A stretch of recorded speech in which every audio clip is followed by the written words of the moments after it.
Olá pessoal, tudo bem? Boa tarde, bom dia, boa noite. Não sei que horas você vai assistir esse vídeo, né? Então fica aí as três saudações.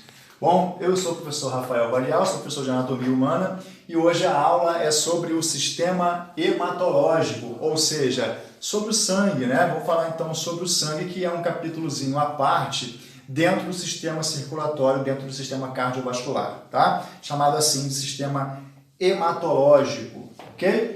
Vamos começar? Deixa eu pegar meu controle aqui. Estão reparando alguma coisa diferente? Eu estou um pouquinho diferente, né? Deu vírus na minha barba, então tive que formatar e estou reinstalando, tá bom? Piadinha sem graça, só para não perder o costume. Quem é meu aluno já há mais tempo sabe que eu também sou especialista em piadas sem graça, além de anatomia, né? Então é isso, eu nunca prometo que vai ser engraçado, então o que vier é lucro, tá legal? Então vamos lá, vamos começar o que interessa, a aula sobre o sistema hematológico, ou seja, sobre o sangue, capítulo à parte, capítulo anexo ao sistema cardiovascular ou sistema circulatório. Beleza, vamos começar. Introdução. Bom, o sangue é classificado como um tecido conjuntivo. Estranho, né? Tecido? Como assim? Esse líquido é chamado de tecido? Sim, tecido conjuntivo líquido. Tá? Então, a característica essencial do sangue é que ele se apresenta na forma líquida. Bom, e ele representa um grande sistema de transporte para o nosso corpo. Transporte para quê? Nutrientes e gases, principalmente oxigênio e gás carbônico. Então, esses gases viajam por todo o nosso corpo e são distribuídos para todo o nosso corpo, ok? Através do nosso sangue. Então, o sangue é o responsável por conduzir nutrientes e também oxigênio e gás carbônico em uma via de mão dupla, né? Tanto para os órgãos quanto dos órgãos para o coração, né? Então, há duas vias. Quem já conhece, quem já assistiu a aula sobre o sistema circulatório, sabe que existe o sistema arterial e o sistema venoso, que representam justamente essas duas vias, né? Essas duas direções diferentes ao qual o nosso sangue circula. Tá? Ele circula em duas direções. Vamos lá.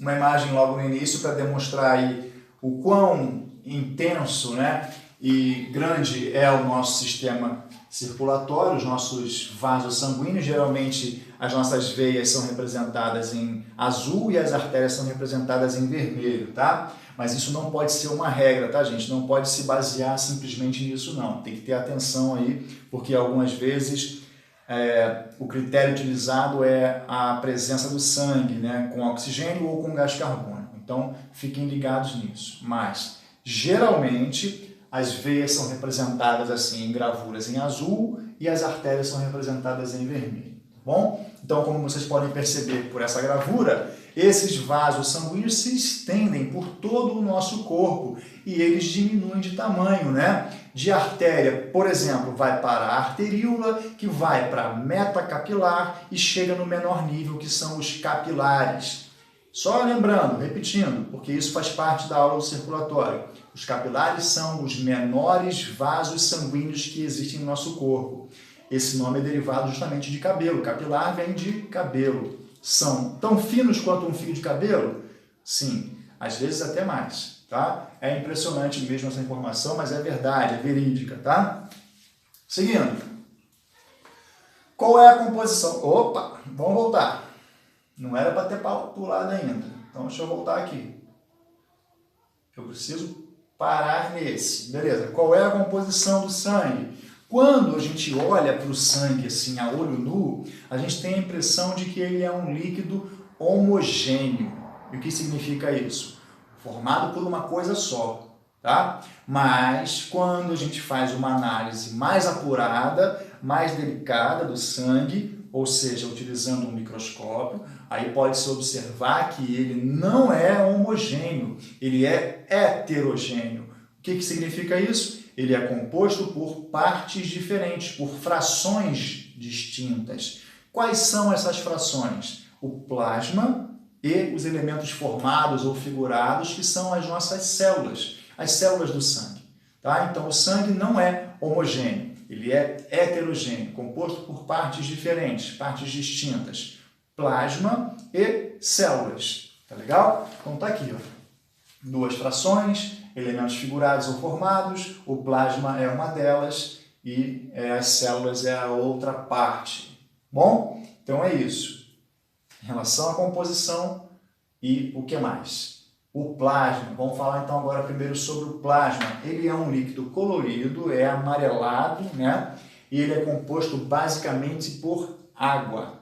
Ele é, na verdade, uma espécie de solvente aí para as células, né? Ele é o líquido que carrega, né, as nossas células. Então, 91% do plasma é água. E ele também é composto por proteínas. Ó, elementos químicos representam 9%, principalmente proteínas.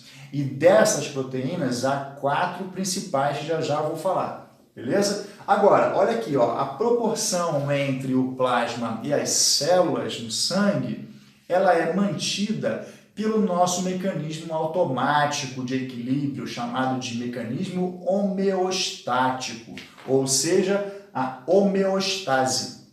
Então, a concentração de água no nosso sangue é mantida pelos nossos rins. Então, os rins participam da homeostase dos líquidos corporais. Tá? Então, nosso sistema homeostático é aquele automático, aquele que se autorregula. Então, a proporção entre o plasma e os elementos formados é sempre mantida automaticamente e quem participa efetivamente desse estado de equilíbrio são os nossos rins. Beleza? Vamos seguir. Imagem. Olha aí, gente, vou até pedir para vocês analisarem uma bolsa de verdade, né, uma bolsa de plasma, e aqui uma gravurazinha que mostra o plasma separado dos outros elementos, tá vendo? Então depois com calma vocês vão poder observar aí na imagem do slide que eu vou mandar para vocês, tá? Olhem então essa imagem, é a imagem do plasma e os elementos figurados.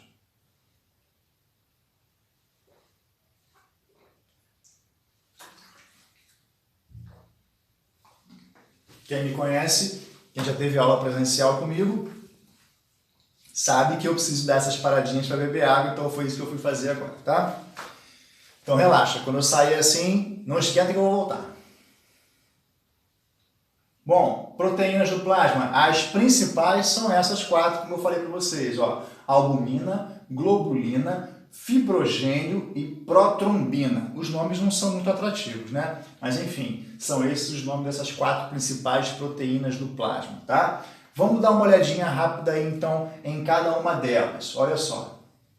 A albumina tem um papel importante, porque ao circular no nosso sangue, ela não escapa dele lá para o intestício, né? Para aquele espaço entre as células. Não foge. Quando a albumina passa pelos capilares, mesmo os capilares sanguíneos sendo permeáveis, a albumina não escapa. Ela fica retida, olha aqui, ó, retida no sangue.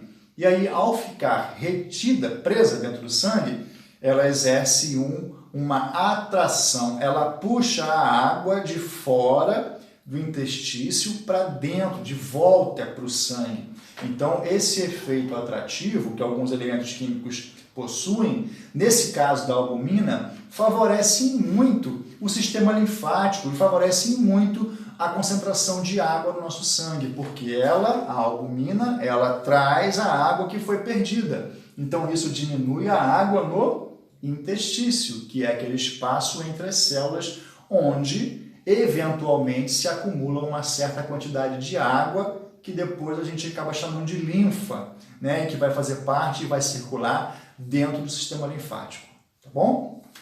Esse é o papel aí, em resumo, da albumina.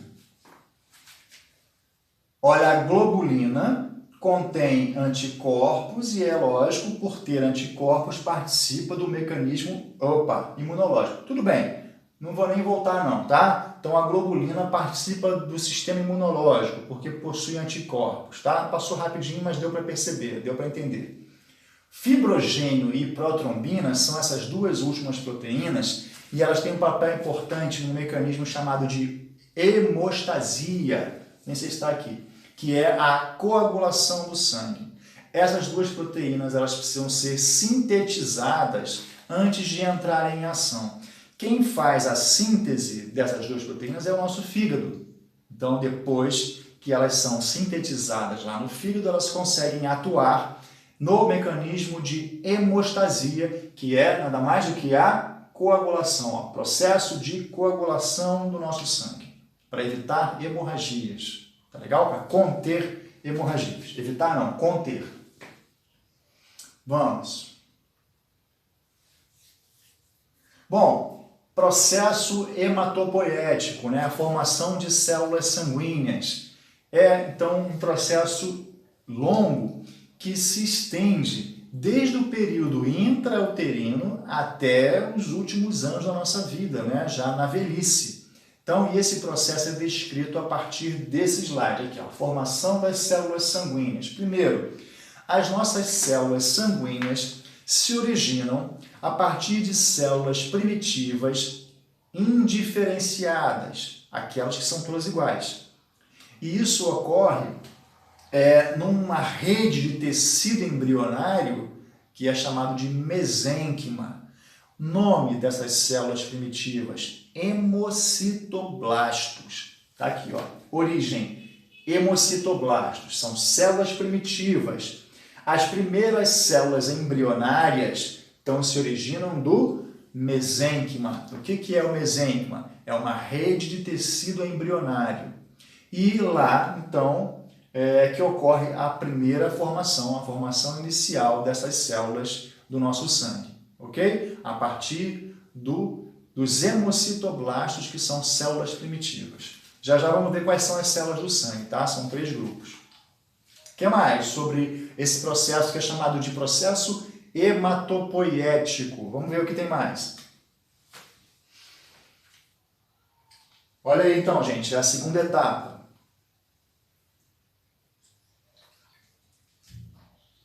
No segundo mês de vida intrauterina, o fígado assume então esse papel de formar, de produzir as células do sangue. Tá? Durante o 5º mês, ainda dentro do útero, né, intrauterino, o baço é quem faz esse papel. Mas a produção no baço ela é bem limitada e ela dura realmente só em média 30 dias. Então é durante o 5º mês de gestação só. Após o 5º mês, quem assume a função hematopoética do nosso corpo são outros órgãos, mas antes vamos dar uma olhadinha aqui nesses dois que foram citados. Aqui em cima, para quem ainda não tinha visto o fígado, e aqui embaixo, para quem não tinha visto ainda o baço, tá? Vista anterior e posterior. Aqui o fígado na vista anterior, tá? Só para vocês conhecerem aí esses órgãos, para quem ainda não os conhecia. Quais são os órgãos, então, que assumem o processo hematopoético após o 5º mês? São os nossos ossos.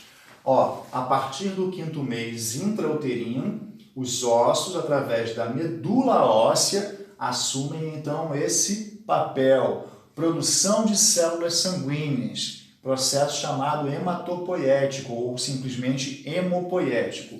Bom, no fígado é observada alguma produção após o nascimento?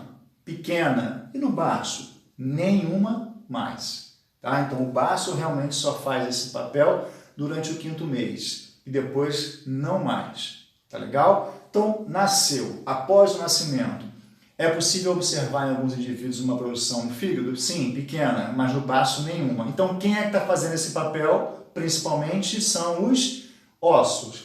E aí nesse caso, né, nesses primeiros meses, principalmente os ossos longos, através da medula óssea que está lá no canal medular. Para quem já estudou comigo o sistema esquelético vai lembrar dessa parte, tá? A medula óssea vermelha. Então vamos. Olha só, estamos passando então por todas as idades, né? Desde o período intrauterino e vamos chegar até a velhice. Ó, nos ossos longos ocorre a produção de células sanguíneas a partir da medula óssea vermelha, aquela que é encontrada no espaço lá no canal medular, naquela parte oca dos ossos longos. Até quando ocorre essa produção assim a todo vapor? até a puberdade, até a adolescência, que é quando naturalmente ocorre a impregnação de gordura nessa medula. E aí essa medula ela recebe uma carga muito grande de gordura. De vermelha ela passa a ficar amarela. E é só uma mudança de coloração? Não. É uma mudança na integridade da medula. Ela deixa de produzir as células sanguíneas quando ela fica amarela. E aí você pensa assim, caramba, então na puberdade encerrou, né, a produção de células sanguíneas? Nada disso. Como é que funciona depois disso então? Como é que continua? A produção, ela se estende e continua nos espaços esponjosos presentes em todos os nossos ossos. Tá? A parte esponjosa, ela está presente em todos os ossos.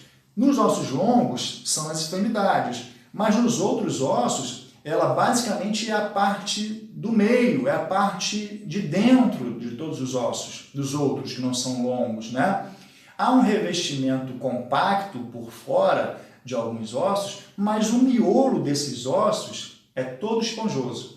E é lá nas trabéculas, que são aqueles pequenos espaços entre a parte esponjosa, né, aqueles espacinhos que se assemelham a uma esponja, é lá que a medula óssea vermelha permanece íntegra e continua produzindo células sanguíneas após esse período da puberdade. Então, no adulto, né, quais são os ossos que produzem células sanguíneas no adulto, tendo em vista que lá nos ossos longos não há mais produção em adultos? Vamos ver quem são. Formação, primeiro, né, a imagem, olha aqui, ó, os espaços esponjosos. Quando a medula fica amarela, é aqui que vai continuar, tá? Ó, medula vermelha produzindo, beleza. Quando fica amarela, os espaços esponjosos, então, vão dar continuidade a essa produção, tá? A medula vermelha, ela também se estende aí pelas trabéculas, tá? Dos ossos esponjosos. No adulto, os ossos que continuam produzindo, ossos do crânio, as vértebras, o osso externo, as costelas e o ilíaco. Percebam o seguinte, são ossos planos e irregulares. Olha, crânio, irregulares e planos. Vértebras, irregulares. Externo, plano. Costela, plano. Ilíaco, plano. Por quê? É coincidência? Não, não é coincidência, porque a composição dos ossos planos é o seguinte, tem uma camada de osso compacto por fora e o miolo é esponjoso. Todo o miolo desses ossos planos é esponjoso e é por isso que eles permanecem com a produção hematopoética nos adultos, tá? Porque eles têm muita parte esponjosa e menos parte compacta, tá bom? E eles não são ocos, né? Não tem um canal medular, tá? E na velhice, nos idosos, o que acontece, gente? Uma sobrecarga excessiva de gordura torna a medula amarela, né? Em todos os ossos longos, nos canais medulares, e até chega a tomar algumas das partes dos ossos esponjosos. Mas ainda há produção? Claro que há, né? Então precisa ver. Então, essas pessoas mais idosas tendem a cada vez mais ter dificuldade na regeneração do sangue, na produção de células sanguíneas devido à ação dessa parte de gordura, né? Devido à ação da gordura. O lipídio, né, fica acumulado aí então na medula óssea. Tá bom? Então nos idosos há realmente uma dificuldade de regeneração das células sanguíneas por causa do ataque da gordura, sobrecarga de gordura. Medula amarela direto, então, nos idosos, tá? Beleza.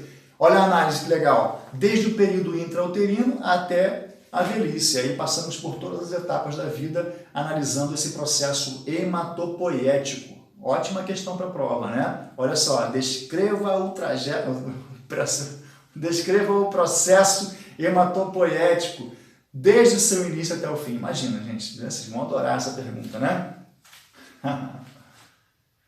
Bom, vamos ver quais são as células sanguíneas. Olha aí, dá uma olhada nesse slide aí enquanto eu bebo água.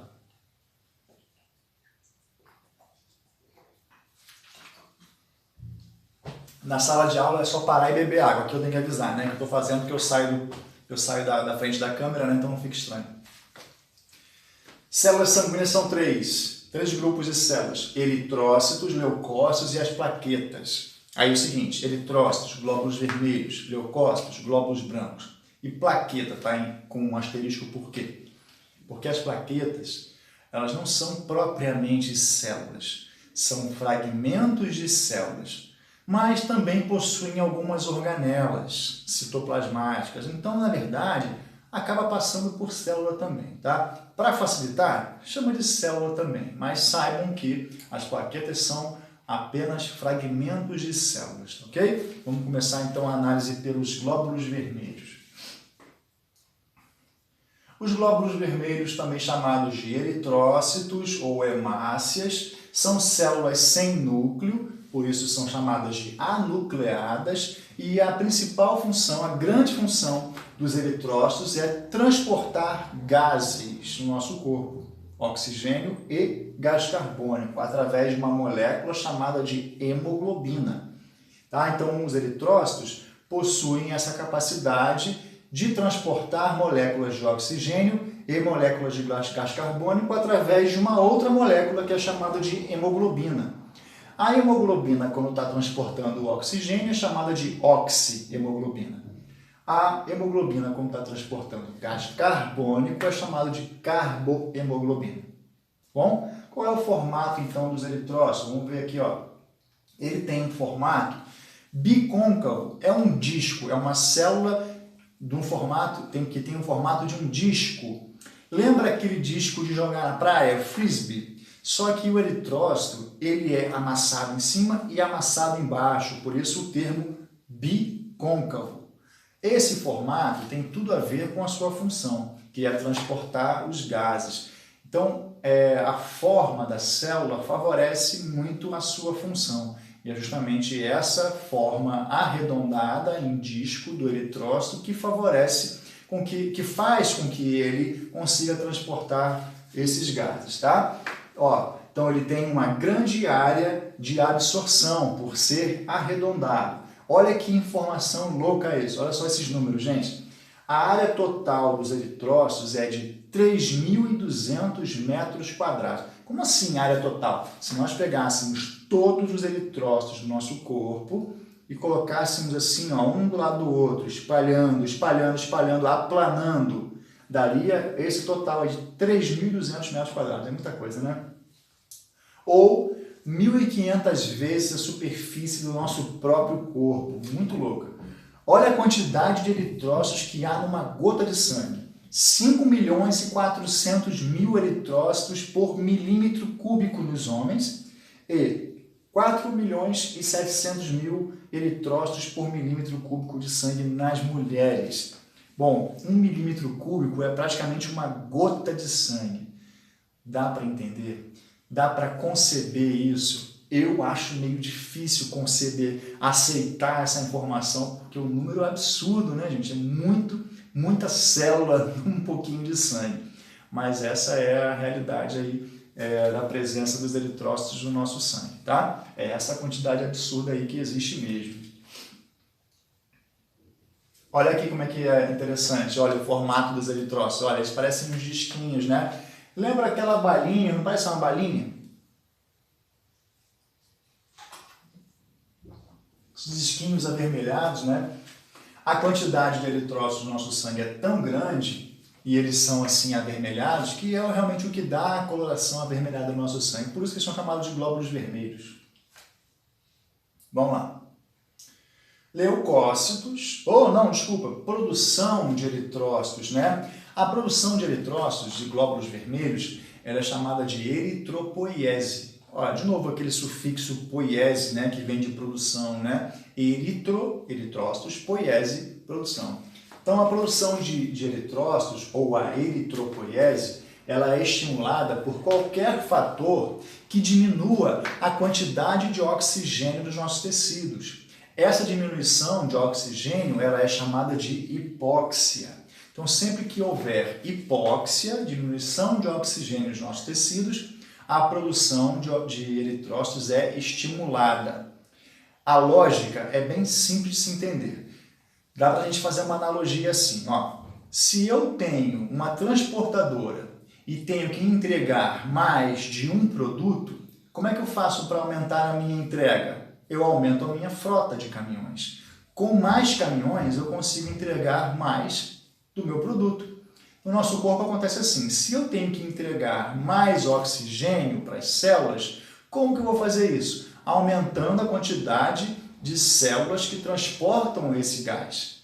Aumenta então a quantidade de eritrócitos. Então a eritropoiese vem justamente para suprir essa demanda, tá bom? Então sempre que houver diminuição, sempre que houver hipóxia, haverá em contrapartida a eritropoiese, que é a produção de eritrócitos, tá?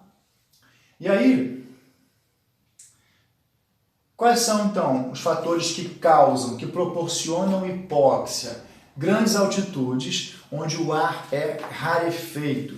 Já ouviram a gente falar assim, a gente já viu isso na televisão, né? Algumas cidades, alpinistas passam por isso, né? Quando a pessoa se expõe a um lugar muito acima do nível do mar e fala o ar é rarefeito. Quais são os relatos que as pessoas falam, né? nessa fase? Falta de ar, dificuldade para respirar, cansaço, tontura.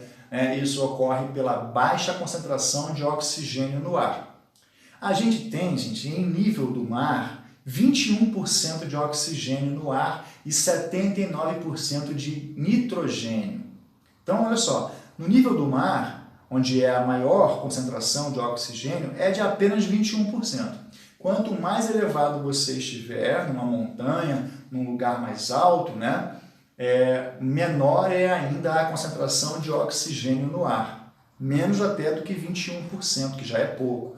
Então, dá-se o nome de rarefeito a esse fenômeno, né? E aí, quando o ar é rarefeito, você sente esses efeitos, que são dificuldade de respirar, cansaço, tontura, falta de oxigenação, né? Quando você, então, puxa o ar e não consegue dar conta daquela demanda corporal. Então, você sente esses efeitos, tá? Quando ocorre isso, quando uma pessoa está num local onde o ar é rarefeito, ocorre naturalmente a produção de eritrócitos no nosso corpo. A eritropoiese, então, é estimulada. Também, quando nós estamos em algum exercício físico muito intenso e de longa duração, também ocorre eritropoiese. Por que eu frisei que muito intenso e de longa duração? Porque exercícios de curta duração e não tão intensos, a gente às vezes nem precisa de mais eritrócitos. E também há glóbulos vermelhos, eritrócitos, guardados no nosso baço e também no fígado. Tá? Então, num primeiro momento, esses órgãos fornecem para o sangue. O baço, principalmente, que é uma esponja de glóbulos vermelhos, ele fornece eritrócitos para o sangue quando a gente precisa.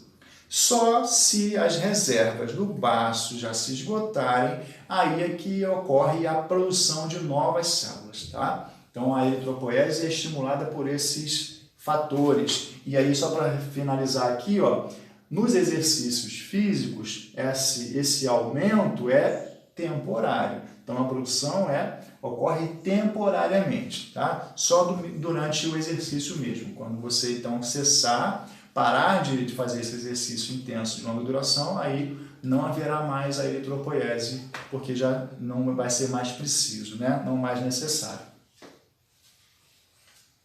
Glóbulos brancos, leucócitos, têm a gloriosa missão em tempos de coronavírus, né?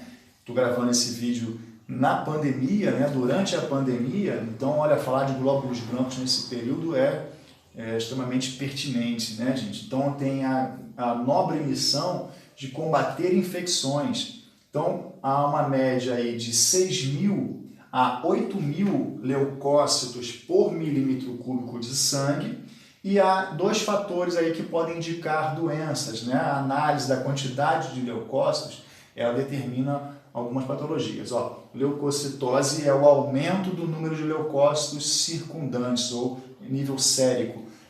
Indica infecção aguda. E a leucopenia, diminuição de leucócitos, pode indicar doenças virais. né? Os vírus, eles combatem essas células, né? Eles atacam essas células, tá? E os leucócitos são as células de defesa. São aquelas que vão lá entrar em combate direto aí com esses vírus, esses agentes invasores, né? É o que a gente está agora rezando para que aconteça, né, gente? Para que a gente desenvolva aí uma vacina, né, que possa dar uma moral aí para esses leucócitos, né, para que eles possam ser ajudados, porque por enquanto nós ainda não temos anticorpos contra o coronavírus. O que acontece é que depois desse combate inicial, né, quando há vitória do nosso organismo sobre o vírus, a gente então desenvolve anticorpos contra aqueles vírus, né, contra esse vírus que foi vencido. E aí a gente não se infecta novamente pelo mesmo vírus, tá? Então, a partir do momento que você produz esses anticorpos, você fica imune. Então, o que a gente está agora na expectativa é que em breve haja uma vacina, mas estão dizendo aí que vai demorar bastante. Enfim, vamos ter fé que isso vai acabar logo. Vamos lá. Nessa imagem tem os glóbulos brancos, os glóbulos vermelhos e as plaquetas, que são alguns fragmentos de células aí mostrados nessa imagem, tá? Então, as três aí. Faltou só falar sobre as plaquetas, né? Então, tá aqui, ó. Plaquetas, ou chamadas também de trombócitos, são, como eu disse, fragmentos de células com vários núcleos multinucleadas.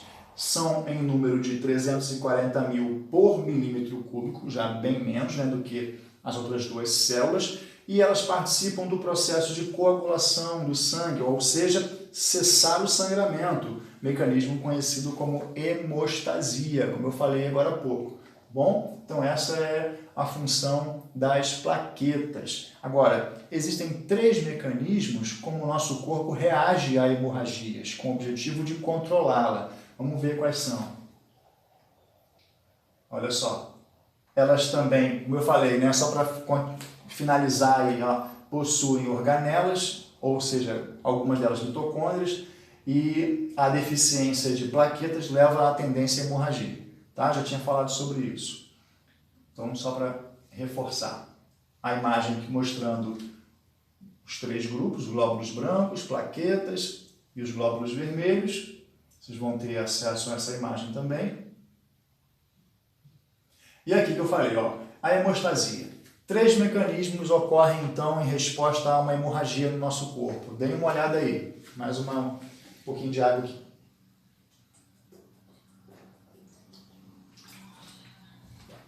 Primeiro mecanismo, quando há uma hemorragia no nosso corpo, ocorre o agrupamento de plaquetas. Então, esses fragmentos de células migram para a região lesada, né, onde houve uma lesão que está provocando uma hemorragia, e se agrupam, vão se aglutinando lá, vão fazendo um tampão temporário. E isso ajuda a controlar a hemorragia. Tá? Agrupamento de plaquetas. Segundo, vasoconstrição é quando o próprio vaso lesionado se contrai. Em resposta a essa hemorragia, ele aperta, ele se contrai, dessa forma diminui o seu diâmetro e isso também diminui o fluxo sanguíneo, o que consequentemente ajuda a controlar a hemorragia. E terceiro, é o coágulo de fibrina, que é aquela proteína derivada do fibrogênio. Tá? Então esse coágulo se forma no local. Então há duas proteínas no nosso sangue que atuam no processo de coagulação, né? Então a fibrina é uma das proteínas que deriva do fibrogênio. Ela foi sintetizada pelo fígado e vai atuar aí no mecanismo de controle de hemorragias, mecanismo chamado de hemostasia. Bom, vamos lá. Olha que interessante, gente. Um vaso lesionado, aí olha, a hemorragia sendo representada aí pelas células escapando, aí as plaquetas se aglutinam no local, formam o coágulo temporário até que haja a reconstituição da parede do vaso. Depois esse coágulo se solta, entra na corrente sanguínea e se dissolve ao longo da circulação sanguínea, tá? Então aí uma imagem demonstrando o que acontece quando há uma hemorragia. Ó, parede vascular rompida e na outra imagem a formação do coágulo, que é com o auxílio das plaquetas, né? Elas vão se aglutinando. Bom, final, já quase no finalzinho aqui, ó, grupos sanguíneos. Bom, é necessário que haja compatibilidade, né, entre um doador e o receptor, no caso de uma transfusão de sangue. Todo mundo sabe que o sangue tem que ser compatível, mas o que acontece quando você recebe sangue que não é compatível ao seu? Rejeição. Esse sangue ele é encarado como um corpo estranho, e aí ocorre a resposta imune, que é aquela proliferação de células de defesa para poder combater esse agente estranho, esse corpo estranho, que é um sangue diferente do seu.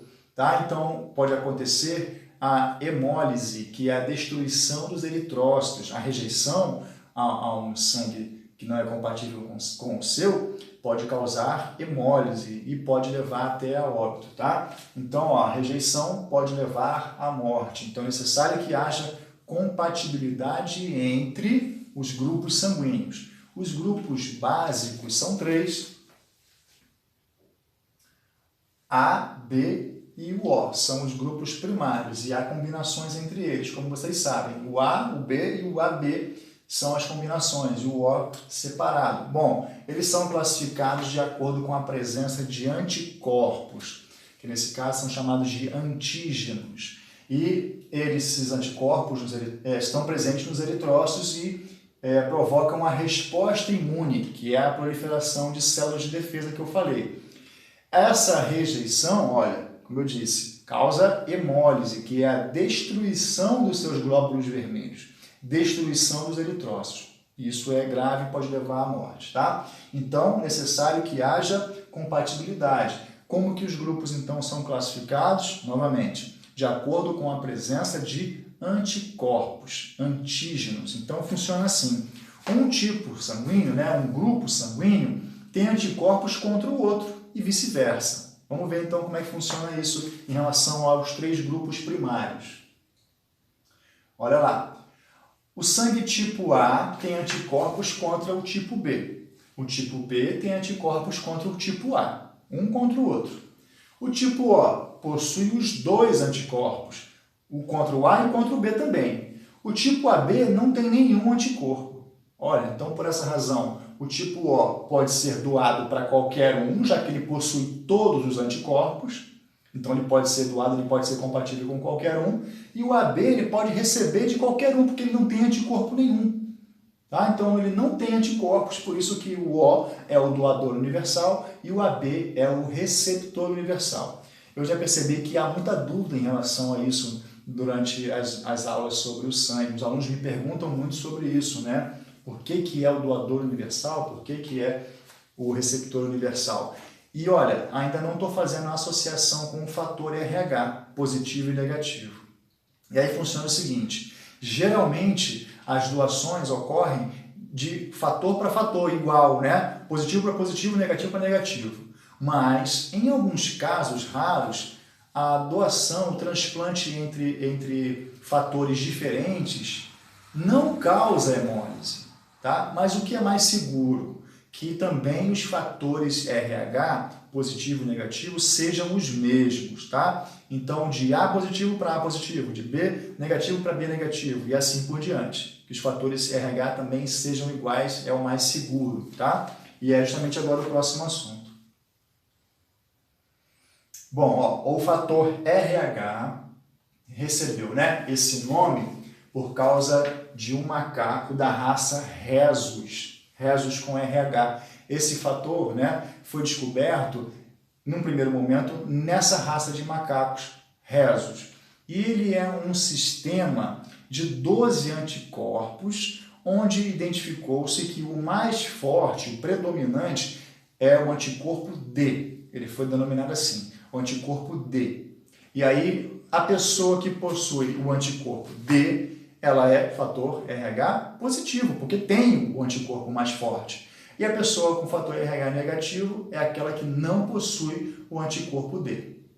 Então, o antígeno mais forte é o D, tá vendo? Ó, mais forte.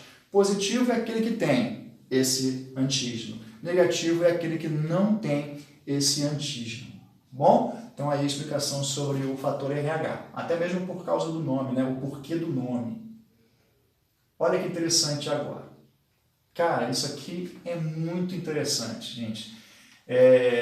Eu tomei conhecimento disso há pouco tempo atrás e foi através de uma aluna do curso primeiro de enfermagem e depois de necrópsia. Ela fez os 2 cursos comigo, teve aula de anatomia nos 2 cursos.